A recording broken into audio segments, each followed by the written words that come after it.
Hi, class. My name is Brooke Ballabrera. She, her. I hope everybody's having a good Cinco de Mayo, having a fun and safe evening. So I'm just going to kind of read from the prompt here.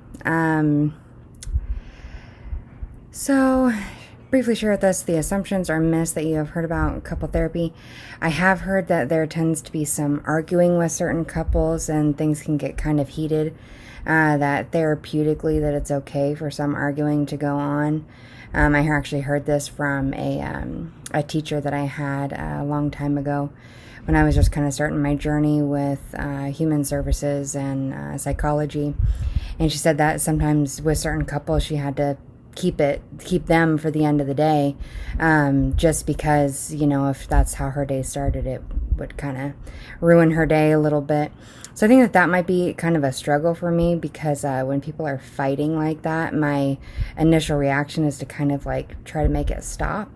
I think that's kind of the case for a lot of people. So getting comfortable just allowing people to kind of hash out their issues is going to take a little bit of work on my part. And I think that kind of bleeds into my perceived comfort level as I sit in a room with them, is to just be okay and just kind of marinate in that. Some biases about couples and the institution of marriage. I don't have any reservations about people that have intercourse before getting married or heterosexual couples or anything like that. I do, however, feel that I may have a bias towards couples that come in that are dealing with infidelity, which is probably pretty common. That's one of the main reasons why a lot of couples are going to seek out therapy, is because someone stepped out of the marriage and they're trying to find a way of working on that and finding if there's a way of getting past it. From previous relationships and just in my own personal life, I know what that feels like to have someone step out on you. So I think that may be challenging in certain circumstances, to not want to automatically side with the person that has been stepped out on. I do think that, as I've gotten further in my courses, that I think that I could be a little bit less biased as far as that goes.